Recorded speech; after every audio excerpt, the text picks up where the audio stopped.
ચાલો વાલા બાળકો, હવે આપણે વાસ્તવિક સંખ્યાઓમાં એક સૈદ્ધાંતિક મુદ્દો અસમય સંખ્યાઓ એના વિશે વાત કરીએ. જાણે તો લાગે ને અસમય સંખ્યા શબ્દ. 9મા ધોરણમાં પહેલા પ્રકરણમાં આ તમે શીખ્યા છો. એને આપણે ખાલી થોડુંક યાદ કરી લઈએ તો અસમય સંખ્યાઓ છે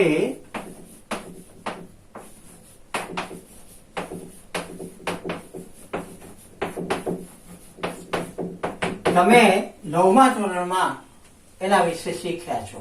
આપણે માત્ર એનું પુનરાવર્તન કરી અને યાદ કરવાનું છે. દાખલા તરીકે વર્ગમૂળ 2, વર્ગમૂળ 3, વર્ગમૂળ 5, પાઈ, પછી 0.00101010111 આવી અનંત અનાવૃત્ત સંખ્યાઓ હોય તો આ બધી જ અસમય સંખ્યાઓ છે. યાદ આવ્યું? આ બધાને આપણે અસમય સંખ્યા લીધેલી છે. અહીંયા વર્ગમૂળ 2, વર્ગમૂળ 3, વર્ગમૂળ 5, વર્ગમૂળ 6, વર્ગમૂળ 7 આવી અસમય સંખ્યાઓને સંખ્યા રેખા ઉપર કેવી રીતે દર્શાવાય એ પણ તમે 9મા ધોરણમાં શીખી ગયા છો. આ ઉપરાંત સમય વત્તા અસમય, તો અસમય થાય અને એવી રીતે સમય ઓછા અસમય તો પણ અસમય સંખ્યા થાય એ પણ તમે શીખી ગયા છો. એ આપણે ગુણધર્મો છે સંખ્યાઓના. એમાં સમય ગુણ્યા અસમય કરો તો પણ અસમય સંખ્યા મળે. શૂન્યેતર સમય સંખ્યાના કેસમાં આ વાત કરીએ છીએ. શૂન્યેતર સમય સંખ્યા ગુણ્યા અસમય સંખ્યા બરાબર અસમય સંખ્યા. શૂન્યેતર સમય ભાગ્યા શૂન્યેતર અસમય ભાગ્યા અસમય તો પણ અસમય સંખ્યા. આવા ગુણધર્મો તમે શીખી ગયા છો એની આપણે વાત કરી. પણ આ બધા જ ગુણધર્મોમાં તમે વર્ગમૂળ 2, વર્ગમૂળ 3 આ બધી અસમય સંખ્યાઓ છે એ યાદ રાખ્યું છે આપણે, પણ એને સાબિત નથી કર્યું. અહીંયા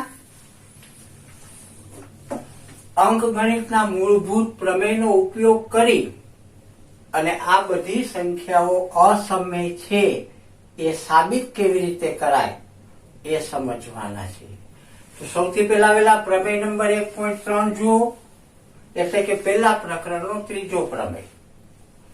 ધારો કે પી એ એક અવિભાજ્ય સંખ્યા છે.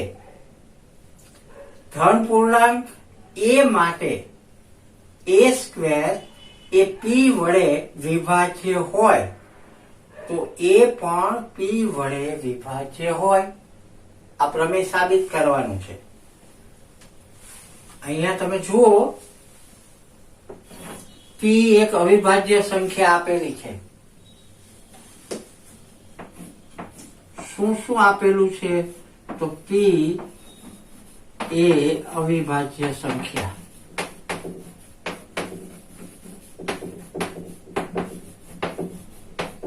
આ એક વસ્તુ આપેલી છે. બીજું શું આપેલું છે? જુઓ, ધન પૂર્ણાંક એ માટે એ સ્ક્વેર એ પી વડે વિભાજ્ય છે. આ પણ આપેલું છે. ધન પૂર્ણાંક એ માટે એ સ્ક્વેર એ પી વડે વિભાજ્ય છે.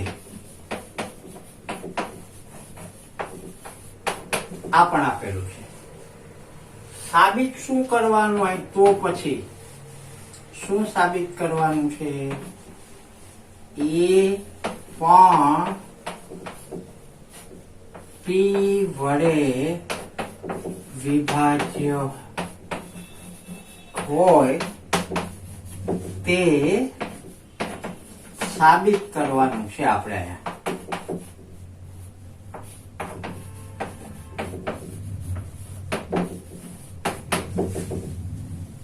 શું આપેલું છે, શું સાબિત કરવાનું છે. હવે અહીંયા આપણે આપણો અંકગણિતનો મૂળભૂત પ્રમેય એનો ઉપયોગ કરવાનો છે. જો બાળકો, અહીંયા પેલું તો p અવિભાજ્ય સંખ્યા છે, થઈ ગયું. ધન અપૂર્ણાંક a માટે a સ્ક્વેર એ p વડે વિભાજ્ય છે. આ બે વિગતના આધારે આપણે ધારીએ કે ધારો કે a ના અવયવ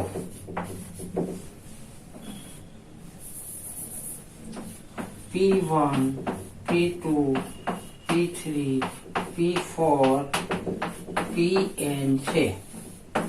એટલે કે આ બધા ગુણાકારમાં આ એના અવયવ છે, ગમે તેટલા હોઈ શકે. આ ભિન્ન ન પણ હોય, યાદ રાખશું, આ ભિન્ન ન પણ હોય.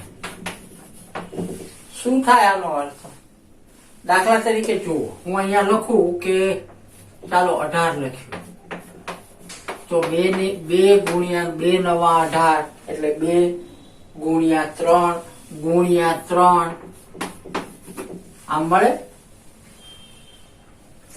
હું લખું 24, તો 2 4 8 13 24. તો આવી રીતે આ એ કોઈ સંખ્યા છે, ધન પૂર્ણાંક છે, અને એના આવી રીતે આ અવયવો છે કે p1 ગુણ્યા p2 ગુણ્યા, એટલે આવી રીતે જુઓ, a બરાબર p1 ગુણ્યા p2 ગુણ્યા p3 ગુણ્યા ક્યાં સુધી? pn સુધી. આમ છે. આની જેમ આ ભિન્ન ન પણ હોય, આની જેમ બધા સમાન ન હોય, બધા ભિન્ન પણ ન હોય, કેટલાક સમાન પણ હોઈ શકે, એટલે આ લખ્યું છે. થયું? હવે જો આ બધા એના અવયવો છે, વિભાજ્ય છે p વડે, તો અહીંયા તો આપણે પેલા તો એ ધન પૂર્ણાંક છે a, એટલે આપણે એ લીધો. હવે a સ્ક્વેર છે એ આપણે સાબિત, a સ્ક્વેર છે એ p વડે વિભાજ્ય છે એમ આપેલું છે, તો હવે એ લખવું પડે. એટલે આપણે શું લેશું? અહીંયા a સ્ક્વેર કરીએ, બંને બાજુ અહીંયા વર્ગ કરતા હું લખું કે બંને બાજુ વર્ગ કરતા, તો બંને બાજુ આપણે વર્ગ કર્યો, તો અહીંયા એનો વર્ગ, અહીંયા શું થાય? p1 નો વર્ગ p2 નો વર્ગ ગુણ્યા p3 નો વર્ગ ગુણ્યા pn નો વર્ગ થાય આવી રીતે. હવે આગળ સાબિતી અહીંયા સમજીએ.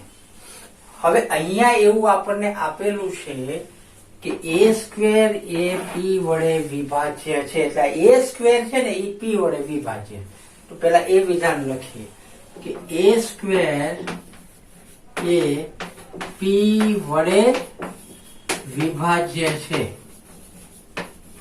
એનો અર્થ શું થાય ખબર છે તમને? એટલે કે p છે એ સ્ક્વેર નો અવયવ થાય. a સ્ક્વેર છે એ p વડે વિભાજ્ય છે, એનો અર્થ શું થાય કે p છે એ a સ્ક્વેર નો અવયવ છે. 18 છે એ 3 વડે વિભાજ્ય છે, તો 3 છે એ 18 નો અવયવ થાય. ખ્યાલ આવે? તો એવી રીતે p એ a સ્ક્વેર નો અવયવ છે, આનો અર્થ એવો આપણે થયો. હવે આ કોના આધારે ખબર પડી? તો કે ભાઈ અંક ગણિતના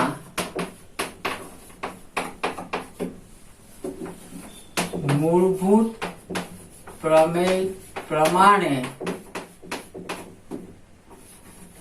આ લખી શકાય. કયું? મૂળભૂત પ્રમાણે આપણને એ બીજી વાત એમાં એ ખબર છે શું કે કોઈ પણ વિભાજ્ય સંખ્યાના ક્રમને અવગણીએ તો અવિભાજ્ય અવયવો અનન્ય હોય એટલે એક સમાન જ હોય, એક સરખા જ મળે. અનન્ય મતલબ એક જ પ્રકારના મળે, એને બીજી રીતે અવયવો મળે નહીં, જે આપણે ત્યારે સમજ્યા છે. તો એ જ રીતે અહીંયા પી જે છે એ P1 P2 P3 Pn માંથી જ હોય.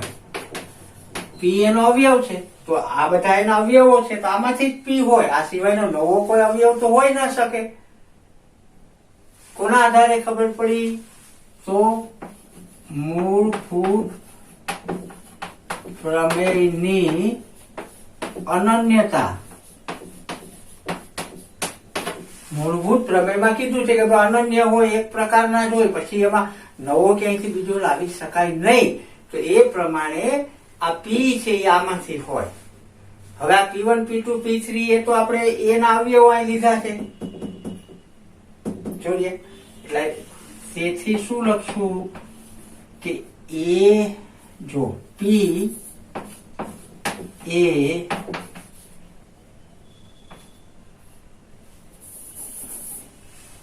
સેજ હું વિધાનને આપણા પ્રમેયમાં છે એમ લખું તો પી એ સ્ક્વેર છે એ પી વડે વિભાજ્ય છે ને? તો એ સ્ક્વેર છે એ પી વડે વિભાજ્ય છે. તેથી એ સ્ક્વેર નો અવયવ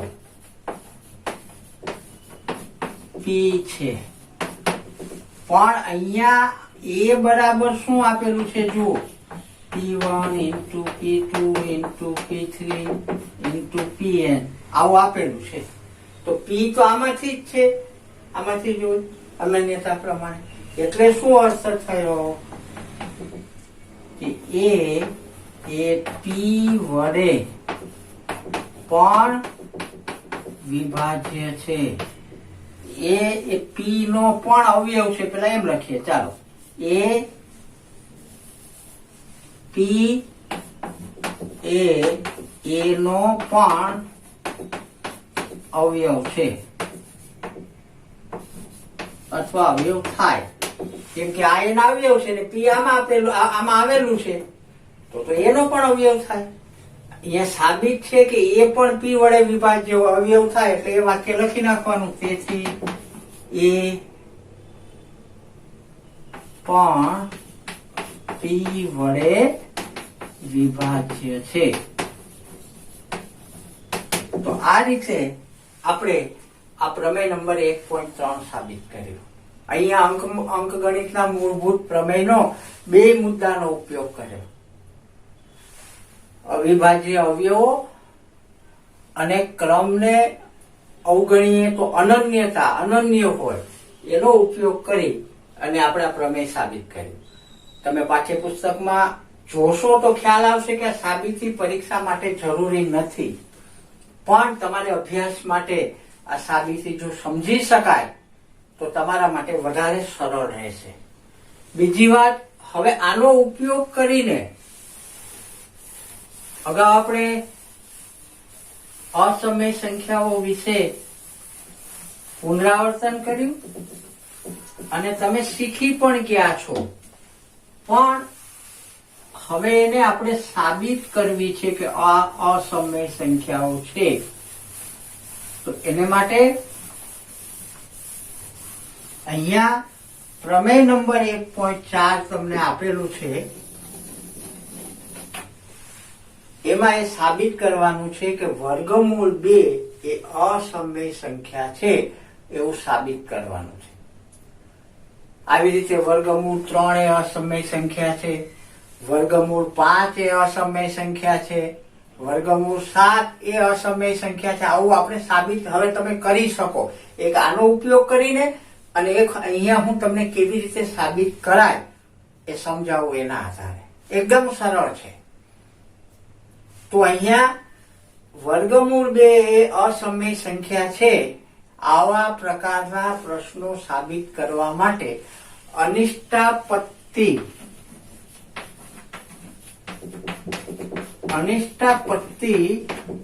ની પ્રયુક્તિ અથવા એની પદ્ધતિ નો આપણે ઉપયોગ કરવાના છીએ. શું શબ્દ આવ્યો? અનિષ્ટાપત્તિ. કાંઈ વાંધો નહીં, ન યાદ રહેતો.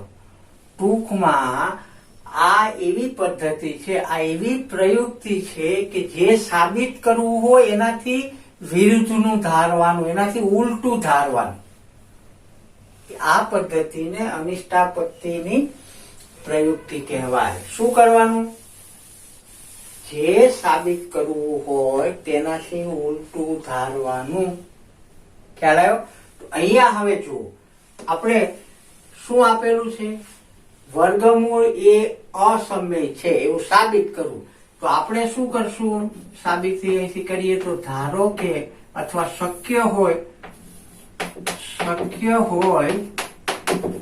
તો ધારો કે વર્ગમૂળ 2 એ સમય છે. આપણે ઊંધું ધારવાનું. મેં કીધું ને અનિષ્ટાપત્તિ પદ્ધતિ એટલે ઊંધું ધારવાનું. શું સાબિત કરવાનું? અસમય. આપણે ધાર્યું નહીં. ધારો કે શક્ય હોય તો વર્ગમૂળ 2 એ સમય સંખ્યા છે. ખ્યાલ આવ્યો? હવે સમય સંખ્યા હોય તો તમે યાદ કરો, તમે 9માં શીખી ગયા છો કે કોઈ પણ સમય સંખ્યાને p/q જ્યાં q બરાબર 0 નથી આવા સ્વરૂપમાં દર્શાવી શકાય છે તો એને સમય સંખ્યા કહેવાય. અને આવા સ્વરૂપમાં દર્શાવી ન શકાય તો એને અસમય સંખ્યા કહેવાય. યાદ છે કે નહીં? તો આ સમય છે તો એને આવા સ્વરૂપમાં દર્શાવી શકાય એ આપણે લખીએ. તેથી શું થાય? વર્ગમૂળ 2 બરાબર p/q જ્યાં q બરાબર 0 નથી અને p અને q પૂર્ણાંક છે. તો આવી રીતે લખી શકાય. તો ખબર છે ને, સમય હોય તો p/q લખાય. અહીંયા p અને q ના સામાન્ય અવયવો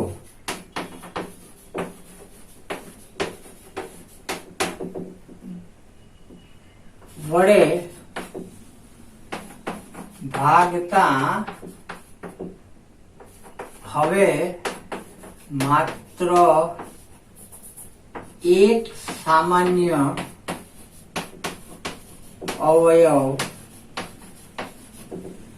હોય તેવું સ્વરૂપ a/b છે. આનો મતલબ શું થાય? હું એમ કહું કે આ છેદમાં 12 છે, આ p/q એટલે. પણ આમાં સામાન્ય છે. જુઓ, 4 દુ 8, 4 તેરી 12. તો આ સામાન્ય દૂર સાથે જે મળ્યું કે જેમાં હવે એક જ સામાન્ય છે બેની અંદર, બીજું કોઈ એકબીજાથી અવિભાજ્ય છે. તો આ સ્વરૂપ p/q ને આવું કરતા કરતા છેલ્લે જે મળ્યું એ a/b છે કે જેમાં હવે એક જ સામાન્ય અવયવ છે, બીજો કોઈ સામાન્ય આની જેમ ચોગડો બગડો છે નહીં, એવું સ્વરૂપ આ છે. સમજાણું તમને? હવે તો અહીંયા શું થયું? વર્ગમૂળ 2 બરાબર a/b.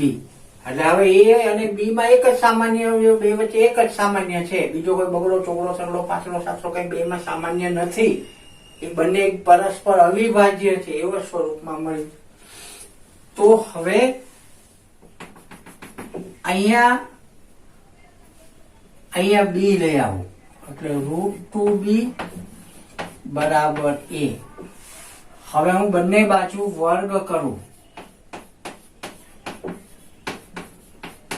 તો આ પેલા બાજુ લઈ લો, a સ્ક્વેર બરાબર 2b સ્ક્વેર થાય. બંને બાજુ વર્ગ કરીએ એટલે આનો વર્ગ 2, b સ્ક્વેર a સ્ક્વેર ને આ સાઈડ લઈ લીધા, આમ ફેરવ્યું, થયું, ગોઠવણી કરી. આનો અર્થ શું થાય? a વર્ગ છે એ 2 ગુણ્યા b વર્ગ થાય, એટલે કે 2 વડે a વર્ગ વિભાજ્ય છે, તો જ આમ લખાય ને. અથવા એ 2 છે એ a વર્ગ નો અવયવ છે, ચાલો, તો જ આમ લખાય. એટલે આનો અર્થ શું થયો? તેથી 2 એ વર્ગ નો અવયવ છે. તો પ્રમેય 1.3 પ્રમાણે જો p છે એ a વર્ગ નો અવયવ હોય તો p છે એ નો પણ અવયવ હોય. એટલે અહીં શું લખવું પડે? પ્રમેય 1.3 પ્રમાણે 2 a નો અવયવ થાય. 2 છે તો એનો પણ અવયવ થાય. હમણાં જોયું કે a સ્ક્વેર નો p અવયવ હોય તો એનો પણ અવયવ થાય. એ પ્રમાણે a સ્ક્વેર નો 2 a સ્ક્વેર નો અવયવ હોય તો 2 છે એનો પણ અવયવ થાય. એટલે એ જે છે, જો, એટલે કે હું અહીંયા લખું છું, એટલે કે આ જે 2 છે એ a નો અવયવ છે, એટલે કે a છે એ 2 વડે વિભાજ્ય છે. એટલે કે 2 ગુણ્યા કઈક સંખ્યા થાય a બરાબર. એટલે કે કોઈ પૂર્ણાંક c માટે a બરાબર 2c થાય. 2 નો અવયવ છે એનો, એટલે કે 2 ના ગુણાંકમાં કઈક હોય તો જ અવયવ થાય, ભલે પછી 2 ગુણ્યા 1 થાય, પણ કોઈ પણ આવું હોય તો થાય. હવે આ કિંમત છે એ અહીંયા મૂકીએ, આને નંબર 1 આપી દો. ચાલો, આ 1 માં મૂકતા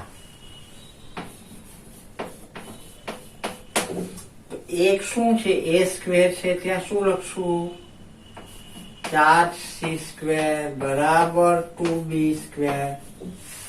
અહીંયા એની જગ્યાએ 2c મૂક્યું ને, સ્ક્વેર છે એટલે 2 નો સ્ક્વેર 4, c નો સ્ક્વેર c.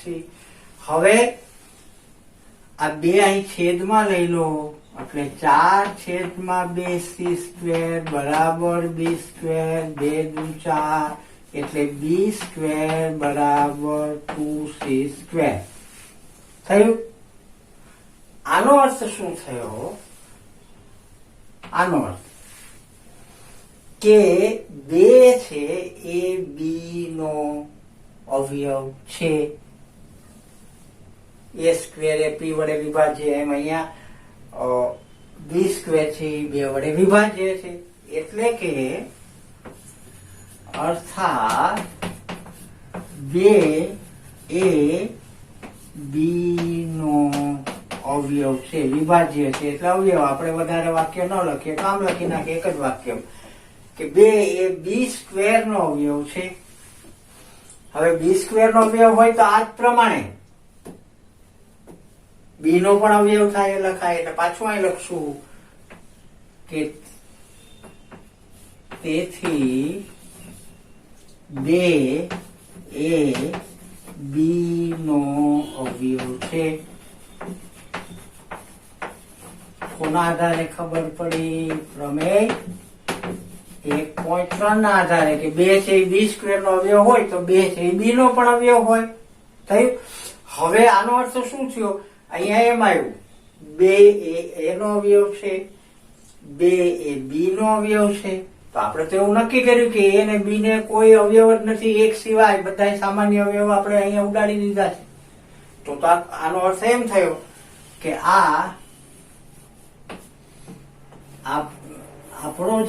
આપણી જે ધારણા છે, શું ધારણા છે કે a અને b જે સ્વરૂપ છે એમાં એક જ સામાન્ય અવયવ છે, બે ને હવે કોઈ સામાન્ય અવયવ નથી, એનાથી વિરુદ્ધ છે. એટલે આ વિરોધાભાસ છે.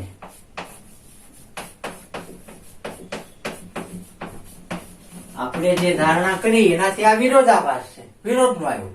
તો આપણી જે ધારણા છે એ ખોટી છે, એટલે આપણે એ લખવું પડે કે આવું કેમ મળ્યું.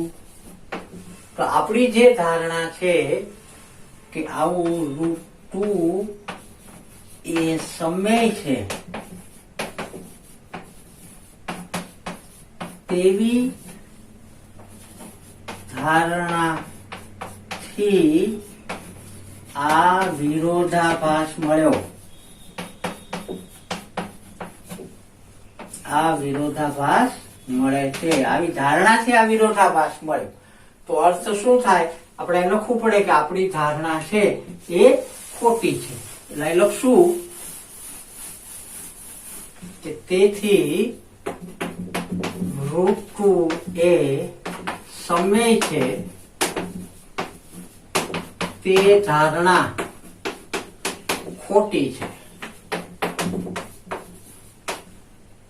તેથી √2 એ અસમય છે.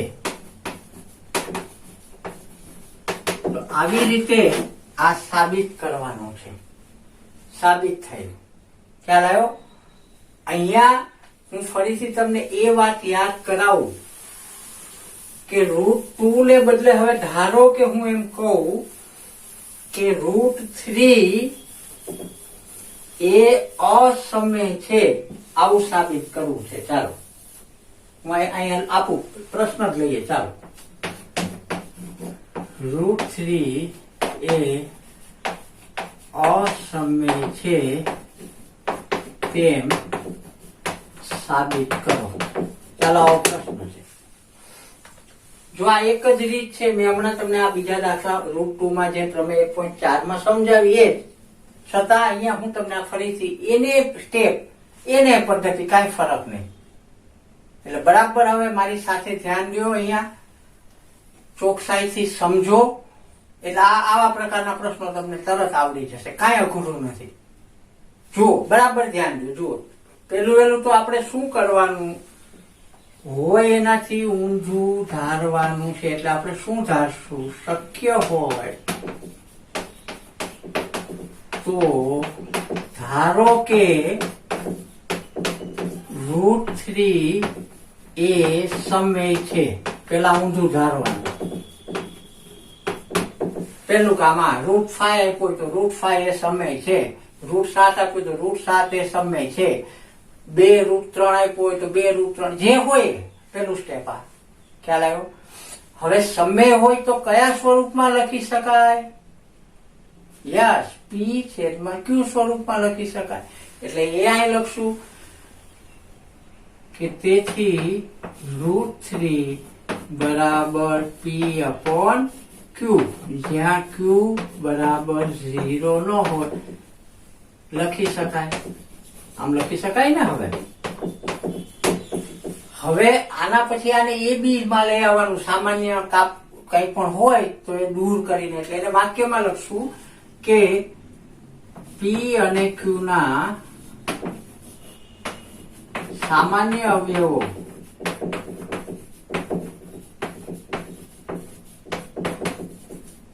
દૂર કરી A અને B નો સામાન્ય અવયવ, હવે એક જ કયો, એક સામાન્ય અવયવ એક છે. આવા સ્વરૂપમાં આપણે લઈ આવ્યા. તો હવે શું થયું, √3 બરાબર A/B. હવે આમાં સામાન્ય એક જ છે, હતા એ બધા આમાં ઉડાડી દીધા. થયું. હવે B અહીં લઈ આવવાના. કેવી રીતે, √3B બરાબર A થયું. બંને બાજુ વર્ગ કરવાના, એટલે A² બરાબર 3B². પરિણામ નંબર 1 લખવું પડે. શું? બંને બાજુ વર્ગ કરતા મળ્યું. આવું આનો અર્થ શું થાય, 3 છે એ સ્ક્વેર નો એક અવયવ છે. ખ્યાલ આવ્યો? એટલે કે 3 એ સ્ક્વેર નો અવયવ છે. 3 છે એ સ્ક્વેર નો અવયવ છે. તો પ્રમેય 1 પ્રમાણે શું લખાય? એનો પણ અવયવ છે. ખ્યાલ આવી ગયો કે નહીં? તો હવે એ વિધાન લખશું. શું લખશું?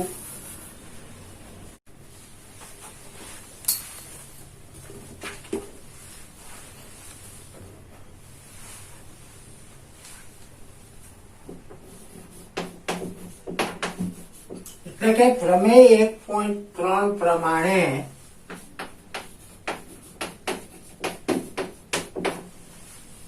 શું લખાય? 3 એ નો અવયવ છે. 3 એ નો અવયવ. ખ્યાલ આવ્યો? 1.3 માં શીખ્યા ને કે પી એ સ્ક્વેર ને અવયવ હોય તો પી છે એ નો પણ અવયવ થાય. એમ 3 એ સ્ક્વેર નો અવયવ છે એટલે 3 એ નો પણ અવયવ છે. હવે જો 3 એ નો અવયવ હોય તો કોઈ પૂર્ણાંક સી માટે એ બરાબર 3c થાય. અવયવ છે એટલે 3 ના ગુણાંકમાં આવે. બંને બાજુ વર્ગ કરીએ અથવા તો એ બરાબર 3c છે એ આપણે અહીંયા મૂકી દઈએ. ચાલો આ 1 માં લેતા તો એક પરિણામ હું અહીં ફરીથી લખું. ચાલો આમ છે. એની જગ્યાએ 3c મૂકવું એટલે 9c નો વર્ગ બરાબર 3b વર્ગ થયા ને? અહીંયા મૂક્યું 9 આ 3 છે અહીં લઈ આવો એટલે શું થાય? 9c વર્ગ છેદમાં 3 બરાબર b વર્ગ એટલે કે b વર્ગ બરાબર 3c વર્ગ. આની જેમ જ શું થયું? 3 એટલે કે 3 એ બી વર્ગ નો અવયવ છે. અર્થાત એટલે કે શું અર્થ થાય? 3 એ બી નો પણ અવયવ છે. કોના પ્રમાણે? અહીં લખીએ કારણ. પ્રમેય 1.3 પ્રમાણે થાય ને? એટલે અહીંયા શું થયું? જો 3 છે એ બી નો પણ અવયવ છે, 3 છે એ નો પણ અવયવ છે. આ તો આપણું ખોટું છે, ધારણાથી વિરુદ્ધનું છે. કેમ કે આપણે એ અને બી નો સામાન્ય અવયવ એક જ છે એવું આપણે લીધેલું છે. એટલે હવે એ વિધાન આપણે અહીં લખવું પડે કે